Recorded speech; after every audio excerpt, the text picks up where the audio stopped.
Hey everybody, it's Pastor Greg. It is so good to see you. Good morning, good afternoon, good evening, wherever you are, whatever time it is, where you are in this moment, I know that it is good. We are so excited and so happy to be here in our new location. If you haven't been here yet, we want to see you here in the place. Come and see us, 1368 Fulton Street. We're on the third floor in the Skylight Gallery. We are in January. It is our second week with our new message series, Refresh, Renew, Restart. Let's get into today's message. A Course in Miracles teaches us something very profound. It says miracles are natural, right? So when we're talking about expecting a miracle, we're not talking about something that doesn't belong to you, something that's outside of you. That's the way we're talking about something that's natural, but it requires your expectancy in order for it to come into being. It requires your allowing. It requires your non-resistance in order to bring it into being. Well, good morning, Celebration Spiritual Center. How are we feeling? Feeling good up in here, yes, yes? Oh, beautiful. Soul 21 is just tearing us up today. Yes, yes? Oh, my goodness. Oh, my goodness. Oh, beautiful, beautiful, beautiful, beautiful. So thank you, Lavonda, for sharing the synopsis of our message series today. Last week, we came from the topic, All That Matters Now. Focusing on the present moment, all that matters now is now. Because actually everything that we're creating, we create from the now moment. So if you want to change something, if you want to shift something, you got to bring your attention to the present moment. And we look to the teachings of our elder brother Jesus.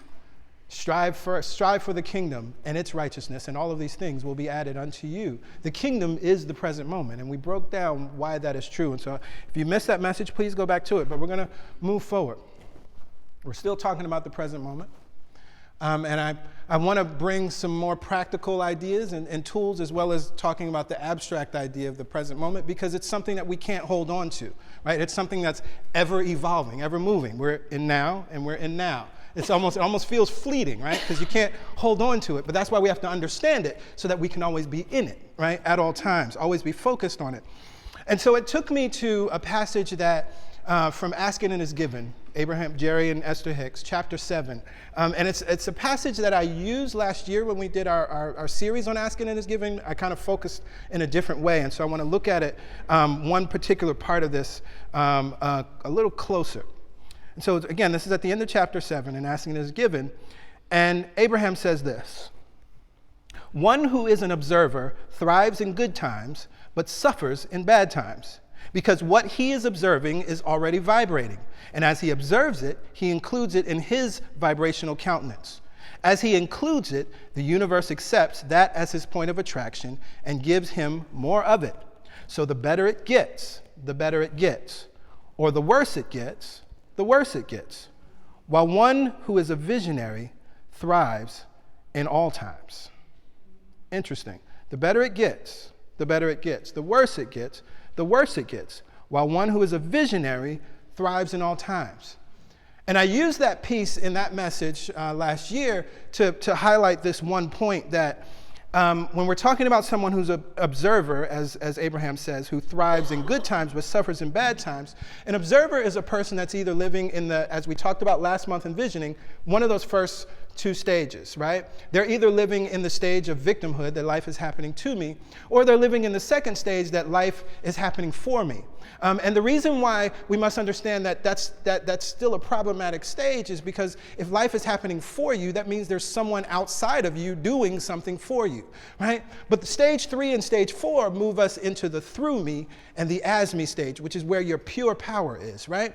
And so we can recognize then that the observer is the for me stage, and then the visionary, as in visioning, is the person that's moving and operating in this through me, as me stage. And as Abraham says, well, one who's a visionary thrives in all times. And what I have come to understand is that this place of observing life, and when life is good, oh, things are great. I look at my bank account and I love the number that I'm seeing, and I'm in a fantastic relationship, and they're so different than anybody that I've ever been with before, and they tell me that they love me and they honor me, and my relationship with my parents are really good, and right? And so because you're observing all of those things, you're like, life is good, and life continues to be good, because that's what you're offering into the law, and by law of attraction, it brings you more of that, right? But as soon as somebody steps on your toe on the subway and cusses you out, right? Then you're observing that and you say, I'm so sick of commuting. I hate this, right? And so then you're observing, and then life gives that to you, right? So you're still operating in this either to me or for me stage because there's something outside of you. And so any point that we're operating in that place and space, we're out of the present moment. And what I begin to understand is we're thinking about this idea of observing because, of course, you know, we're physical beings. We have these eyes. We're observing all the time. We're always taking count of what's going on in our lives. I recognize that what's necessary for us as we are seers is to develop sight beyond sight. It's important that we learn to develop a way of seeing that's beyond the body's eyes, as A Course in Miracles would say, right?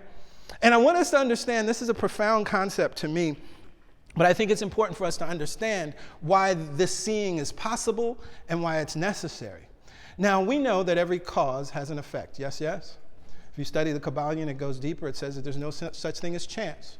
There's no such thing as luck. It's just simply cause or effect, misunderstood, right? But let's be clear that there's a cause and an effect. Now, we have lights in this space, right? Now, because the cause are the light bulbs, the effect is the illumination that we have, right? We can't actually contain the illumination. As soon as we shut off the lights, that effect is gone. We understand that, right? Yes, yes. And so if in everything, at every level of being, there's always a cause and effect, what we think is that our body's eyes are the cause. But they're not. They're the effect. Why? Why do you have eyes? You have eyes as an effect because in the non-physical spiritual realm, seeing is the truth of who and what you are. It's the truth of your life. So these eyes that we see are simply an effect of the reality, the larger reality that we see. Meaning that you are seeing or able to see at a level that is beyond these physical eyes. This is very important. I want y'all to hear this, right? Cause and effect. There's a larger cause of seeing that created the effect that are your eyes. That's why Stevie Wonder can see without seeing, right? And this is true. He can see without seeing. He writes from a place, a visual place. Why? Because he sees in the level of cause. The effect of eyes don't matter. Truly, right? But because we live in this physical realm, we've made our eyes the cause. And so then we say, because I see this, then the effect out there is what it is. But we need to develop sight beyond sight. Say that to somebody. I need to get sight beyond sight. Because this is where your power is. See, this is where your power is. By developing the sight, or not even developing, because it already is. By acknowledging and living from, which is this present moment place, that you have sight beyond what your physical eyes show you, then you're able to manifest the thing that you want. And we know that has to be true because many times the thing that we want is something we don't see with our physical eyes, right? We're having a certain experience in our lives and we're saying, I don't want this experience, I want something else. If you needed to see it first in order for it to come into being, you'd be in trouble, right? But what's true is you see it on the non-physical because it's a completed reality in the mind of God, which is your mind, as soon as you think it, right? A completed reality, right? So I thought about this idea, understanding that we have this power already, right? Really basic idea. If you wanted to make some toast, right? That piece of bread does not look like toast when you take it out of the package, does it? Right? Now, at any point in your mind, when you were attempting to manifest toast, were you beating yourself up because that piece of bread was not a darker color, was not a little firmer or even burnt, if you like that? My grandfather loved burnt toast. He said it was good for your teeth. I don't know if that's true, right? He just couldn't cook. That was his thing, right? Right? But at any point were you losing your mind or criticizing or shaming or guilting yourself because you could not see the manifestation that was toast? At any point did you do that? Right, because you had sight beyond sight. Did you ever doubt that piece of bread was going to turn into toast? Did you ever doubt? Was your expectancy wavered because that piece of bread didn't look like what you know toast to be or what you desire toast to be to make that BLT? No, right? I know, right? Shout out. Not at all. Not at all. So we recognize that we know how to use our spiritual eyes. Now, it's even more interesting if you think about someone who just came to this earth for the first time, or maybe if you're explaining it to a child and you had a caterpillar, and we do this in school, right? You have a caterpillar, and you're telling this child, that's a butterfly. That would sound absurd, wouldn't it? Now we recognize that a caterpillar, or rather a butterfly, is just a transformed caterpillar. Actually, the life force that is that caterpillar that causes it to move all around is still the same life force that's operating in, through, and as it when it's flying around. I mean, it's interesting that we even gave it a different word. We could have called them flying caterpillars, right?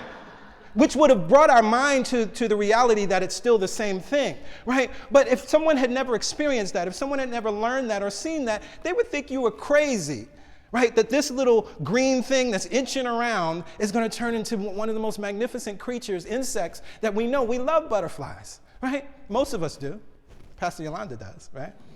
Right? We love butterflies, and butterflies are one of our examples from nature of metamorphosis, right? One of our examples from nature of this idea that something that doesn't look like what I want it to be can turn into that very thing, something that's absolutely magnificent. So we understand that, right? We have a sense already of this sight beyond sight.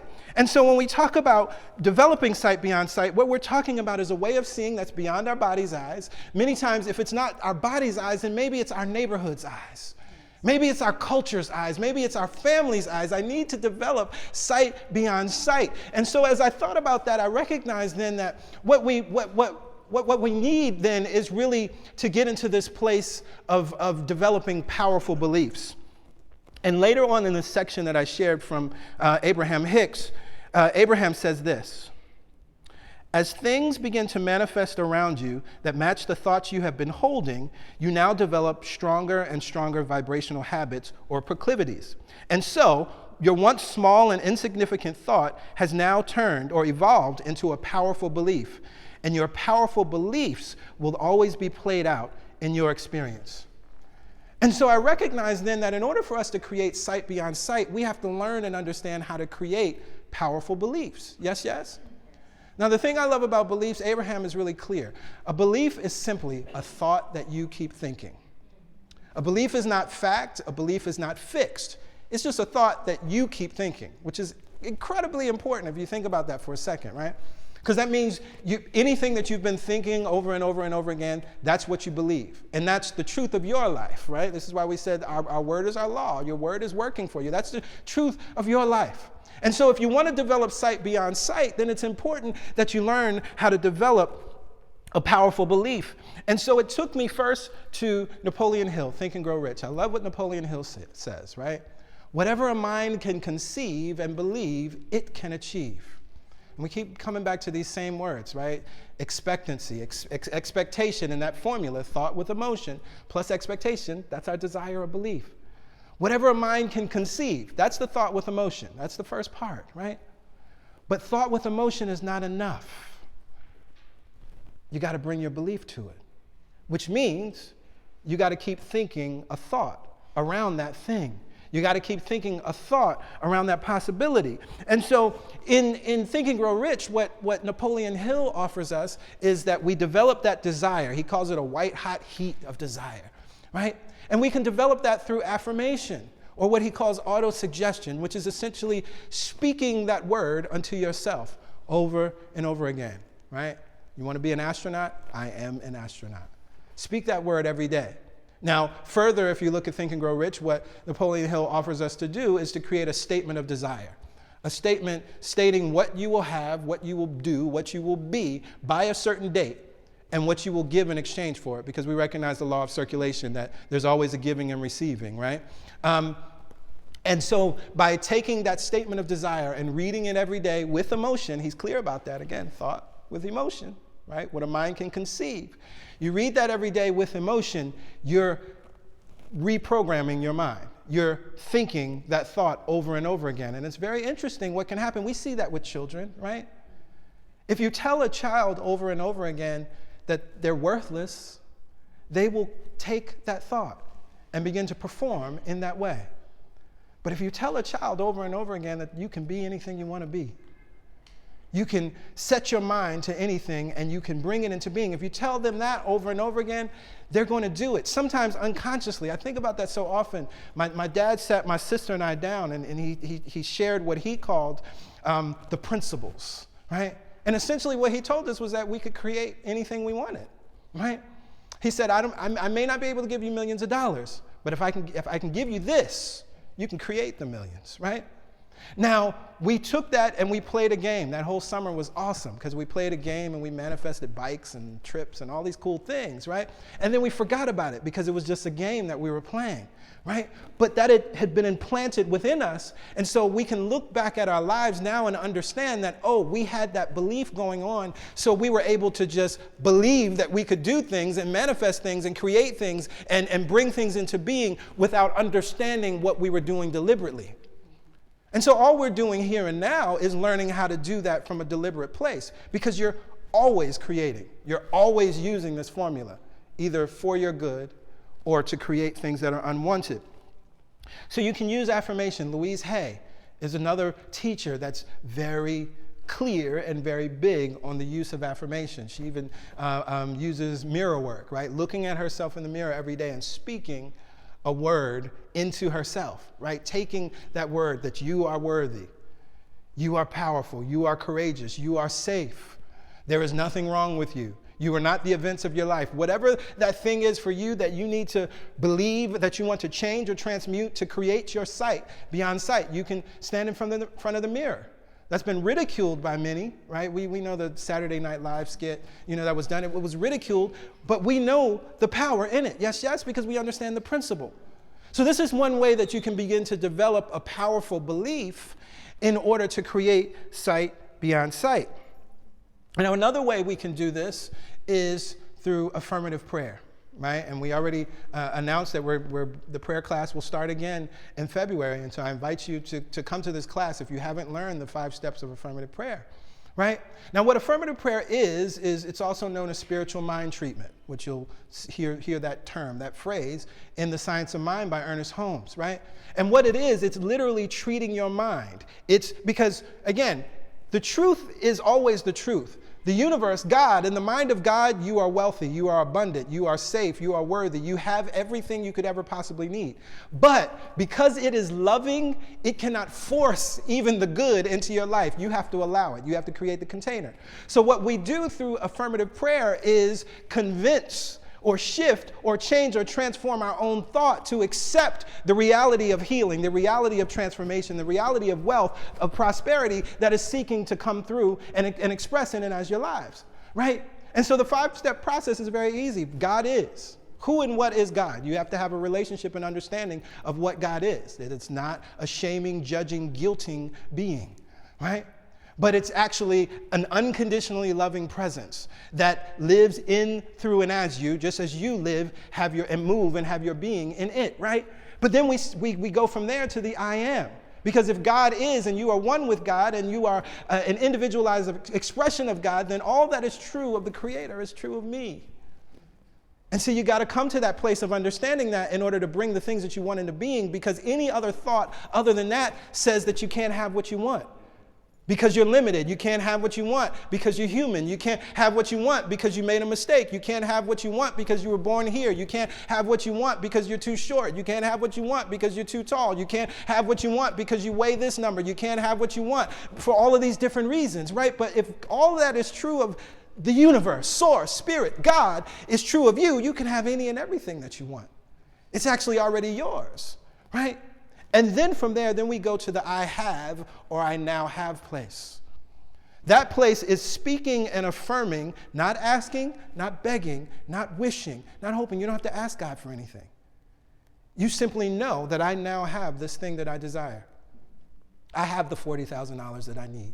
I see it coming in my life easily and effortlessly. I'm watching myself and witnessing myself walking to the bank, walking to the ATM machine and depositing that check. I see the numbers reflected on the screen here and now, and I'm watching myself spending that money in ways that benefit my life. Again, you begin to speak it from this place as if it is happening now, because you have it now, because you have sight beyond sight.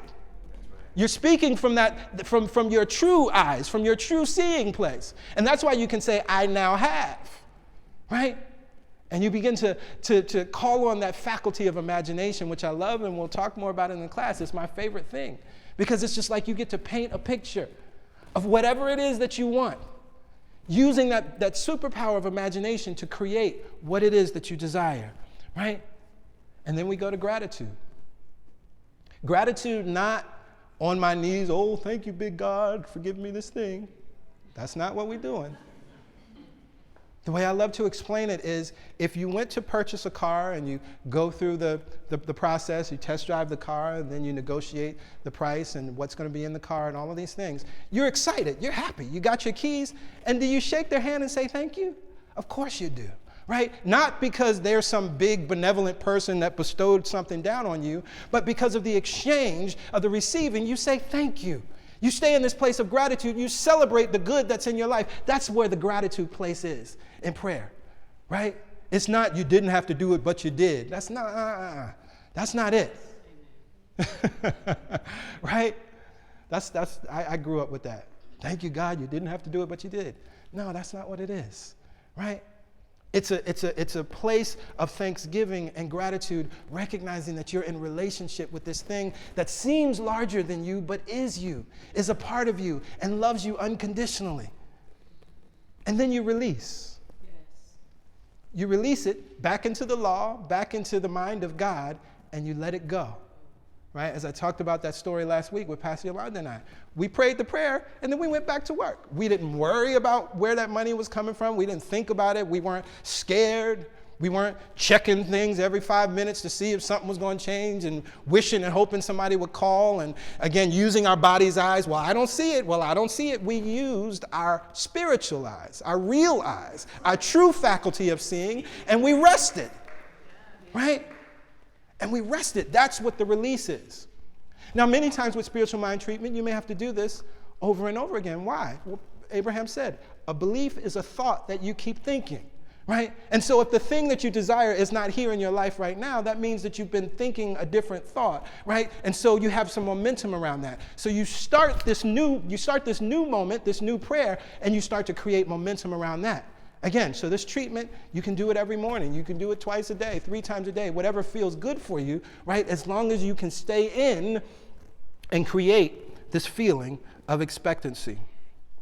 And so then we have a third one. We talked about affirmation, right? Auto-suggestion. We talked about affirmative prayer, spiritual mind treatment. And the last one is a process from Abraham. And this process is in Asking It Is Given. I think it's the 11th process. Segment intending. And it's one of my favorites. I like this process a lot. And the reason why I like it is because it's very easy and it's something that you can use every day, all day, without sort of thinking about it, right? And what Abraham offers us, of course, is the idea that we're always creating our lives, and by law of attraction, whatever we're sending out, vibrating out through our thoughts and our feelings, we get that back.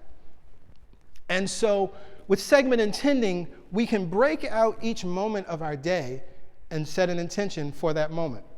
Now, I'm going to just explain it to you like this, because this was a story that happened a few years back. So I had a consultant that was working for me, and there was something that used to happen every day. Now, this is just my personal thing. This might not be y'all's thing, but I hope you can appreciate it, right? That when I come into the office, I like to, sit down, put my coat down, maybe get some water, kind of get things settled before I get into my day, right? Well, this particular consultant, when I would crack open the door and step in, right? Immediately, he's like, hey, this is going on, and that's going on, and oh, I need that. And he had like a million questions or updates, right? And I was like, oh, okay, give me a moment, right? And this would happen, pretty much every day. And so, of course, this is something that I didn't like, right? So I was in resistance to it, so I created more of it. Principle, right? Right? And I found myself coming into the office, getting off the subway and saying, I hope he does. I hope he's just not even there this morning, right? Right? Right? I hope he's late, right? All these different things, right? Okay. So I've just explained to you what segment intending is. In that segment, as I'm walking from the subway to the office, I said, I hope he's not there, or I hope he's not inundating me with problems right away. Now, what do y'all think happened? Right, because I create my life. So finally, I remembered the principle, and I said, oh, okay, I'm using segment intending, but I'm using it against myself. Let me use it for myself, right? And it only took a couple mornings, but I began to say, as I walk in, it's going to be nice and calm and quiet. He's not going to say a thing. I don't even have to say a word to him, because if I had said a word, it would have been bad, right? Because I was annoyed, right? So I wouldn't have been able to say it lovingly, right? Because I had been pushing against it enough that I was annoyed. So anything I said really wouldn't have been received in the right way. Then he would have been offended, and he would have came back to me with something, and I would have come right back, right? Right? Law of attraction, right? Law of attraction. So I recognize, okay, I need to operate from my higher sight, right? Because if I operate from these body's eyes, this is not going to be good, right? And so I began to affirm, intend for just that moment that when I walk in, all will be well, all will be calm, that there'll be absolutely no problems, no things to deal with, right? And to my surprise, a miracle happened. I walked in, same man, same place, same circumstances, but he was quiet. Actually, he was like, I want to give you a few moments first, to get settled in, and then there's a few things we need to talk about. I never said a word to him, right? But that's segment intending, right? So that means that you can use this for your day. I've used this many times if I feel frantic and I'm running late, right? I'm about to get into that place, because if I'm thinking that thought and it's saying, oh no, I'm running late, and no, they're going to be mad, and this, that, and the other, I say, wait a minute, I have power. Sight beyond sight. I know that all is well right here and now in this moment. And so I'm intending that regardless of the time that I arrive, everything is going to be okay.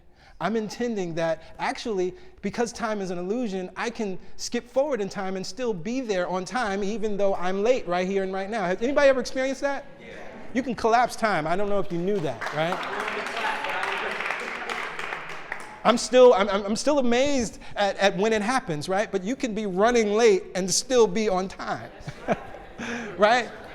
But you got to intend that. You got to use your power for that, right? So segment intending is easy, right? Because you can decide right here and right now. We've done this even with restaurants, right? Knowing a restaurant that we go to, say all the time, it's always busy, or we got to wait a long time for a seat. And we look at it, we say, wait, who are we?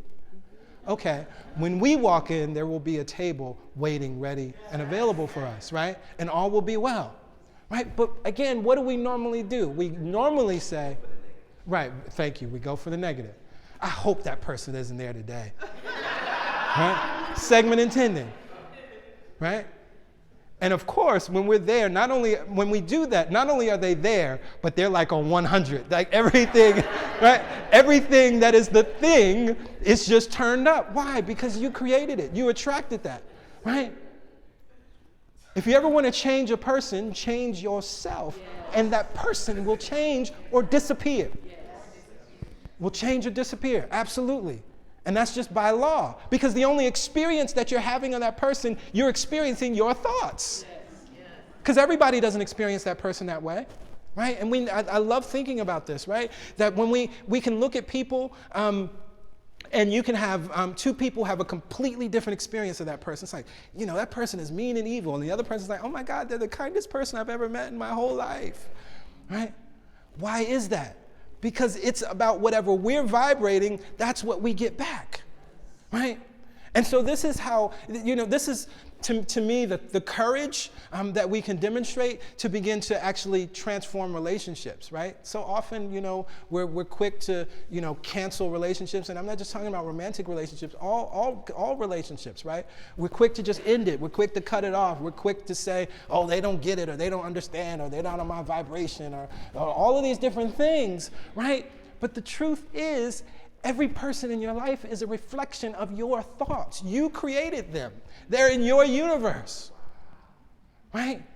So that means you have this awesome power and opportunity to change yourself so that you can change your experience.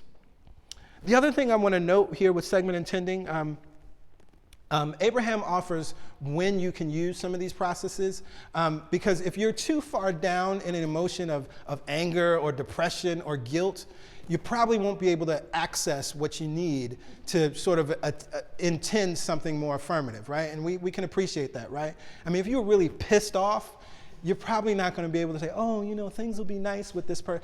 You're not going to access that. So on the negative scale of emotion, Abraham offers that you can use this if you're feeling bored, if you're feeling pessimistic, if you're frustrated, irritated, impatient, or even feeling overwhelmed, right? Now, of course, you can always use it if you're in any of the positive emotions, right? From all is well all the way up to joy, right? Or, being ecstatic. You can always use this process and it'll just amplify that even more. So hear this. It's not just about how do you change a negative situation, because there's more. You can improve a positive situation. There is more positivity. There's no ceiling on your good. Yes, yes? Right? But I think it's incredibly important that we understand where we can be emotionally in order to use this particular process, segment intending. So I want to leave you with this. We talked from our elder brother Jesus last week, and I want to share an idea from Jesus in the book of Matthew, where it's written, "Truly I tell you, whatever you bind on earth will be bound in heaven, and whatever you loose on earth will be loosed in heaven." This is a metaphysical idea. Again, truly I tell you, if two of you agree on earth about anything you ask, it will be done for you by my Father in heaven. For where 2 or 3 are gathered in my name, I am there among them. If 2 of you agree on earth about anything you ask, it will be done for you. And so when we're talking about creating sight beyond sight, this is what we're talking about. We're talking about an agreement. And so often, we've agreed with the body's eyes. We've agreed with the world of effects. And the reason why agreeing with the world of effects is a problem, which is everything we see in this physical world. It's awesome. It's amazing. I love the physical world. But it is the world of effects, meaning that it's a world that can change and does change at all times, right? So if we make an agreement with something that's actually not permanent, we're technically making an agreement with illusion, right? And so we recognize that we must actually make an agreement from this other place of sight, right? And so what I want you to understand then is that where the scripture talks about where 2 agree, it's wonderful. You can come together with one of your brothers or sisters and agree on something and say, you know what, I want to manifest this new job. Can you touch and agree with me on this, right? I need to shift my finances. Can you touch and agree with me on this? I need to transform a situation with my son or my daughter. Can we touch and agree on this? That's powerful, right? But actually the 2 dwell within you. Right? And so, again, I say it's a metaphysical idea. Whatever you bind on earth, I will bind in heaven. Whatever you loose on earth, I will loose in heaven. Because, see, the I am that I am, the I am, solar plexus, I am, God, dwells within you, right? And so your Father in heaven, the I am within you, will honor that as the 2 of you agree. But what are you agreeing with, right? Are you agreeing with what your eyes are saying? Or are you agreeing with what your spiritual eyes are saying? Knowing, desiring. So sight beyond sight is about making an agreement with the thing that you truly want and seeing it and then speaking only about that. Only about that, right? And that may seem difficult, but that's how we stay in the present moment. That's what's going to keep you right where you need to be, right? When that other thought shows up, you remember, wait, what am I knowing to be true, right? What is my desire? Oh, okay, let me come back to it. What is my desire? Let me come back to it. And so then you're living from a now moment to now moment with what you want. I invite everybody to stand. Stand. Oh my goodness. Sight beyond sight. This is the place of expectancy. Sight beyond sight. This is the place of agreement. We can observe the world and create good things. As we observe the good that's happening in life, life continues to be good. But the problem with that is if we observe the bad, then life continues to be bad. And so as Abraham admonishes us, what we want to become is visionaries. We are desiring to become that person that thrives in all times by recognizing that we have spiritual eyes. And that is the place of true seeing. And recognizing that we use this faculty all the time when we're making toast. We use this faculty. Recognizing that we can see something that is not, right? And bring it into being, right? And know and expect that it's going to come into being. Without worry, without shame, without guilt, without beating ourselves up. But knowing that it is done. And so as we're building our training wheels, if it's helpful to look at those who have done that ahead of us, before us, look at their lives and see that they've applied this principle and follow, right? Because that's actually wisdom, right? You can learn by, walking and bumping your head into the wall, or you can learn from someone else's experience. That's wisdom. And so it's interesting, even as we're in this weekend of Dr. Martin Luther King's birthday, right? We talk so often about his life, but what I believe that he represents for us in so many different ways is he used sight beyond sight. Yes. Sight beyond sight. The reality of his life, his body's eyes was showing him something completely different than what he was speaking about, affirming about, right? Regardless of the conditions, and conditions got really bad, but it did not sway or deter what he knew to be true, what he called into being, and what our beautiful ancestors called into being, right? The other thing about that, and we just got to talk about it, civil rights movement, it didn't take everybody's agreement to bring it into being. Everybody didn't think it was the right time. Everybody didn't agree. Everybody didn't march. Everybody didn't protest. Everybody didn't do what Rosa Parks did. Everybody wasn't on board, but it does not require everybody's belief to bring your dream into manifestation. Just hear that for a second. Some of y'all have been waiting for your mother to agree. Some of y'all have been waiting for somebody else to see it. You've been reading your business plan to somebody else, and they say they don't get it, and you think that means that you can't succeed. It does not require anybody else's agreement except the two within you. My goodness. And so, Mother, Father, God, we stand here now recognizing the awesome power that dwells within us. We recognize that the physical eyes that we possess are a representation of the spiritual eyes that we possess. And we are choosing now more than ever to view life from our spiritual eyes. When we view life from our spiritual eyes, we view a world that is covered in love. When we view life from our spiritual eyes, we view a world that expects miracles. When we view life from our spiritual eyes, we view a world of all things are possible. When we view life from our spiritual eyes, we view lives that are healed. When we view life from our spiritual eyes, there is no sickness. When we view lives from our spiritual eyes, there is no darkness. When we view life from our spiritual eyes, all is absolutely well and will continue to be well. We turn our attention away from the body's eyes and bring complete attention to our spiritual eyes. Because we recognize that it is only from seeing with these eyes that we can create the life that we desire, that we can bring into being whatever it is we expect, that we can bring into being whatever it is that we want to do, to be, to have. We know it is possible because it is a complete idea in the mind of God. It is a complete idea with our spiritual eyes. We already see it. It is formed. It is a complete reality. I am so grateful and thankful for each and every person that is here in this space and within the sound of my voice. For I know that they are powerful manifestors and creators. And I know that as they have turned their attention away from the body's eyes, the view is marvelous. The view is magnificent. And it's clear. The vision is clear. The dream is clear. The goal is clear. The manifestation is clear. And I admonish you to walk forward in that clarity. I admonish you to walk forward boldly and with courage, knowing that it is a complete idea and seeing it as a complete idea.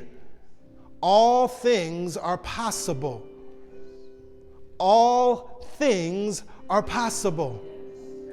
All things are possible. Yes, that thing is possible. All things are possible. Not some things, not a couple of things. All things are possible.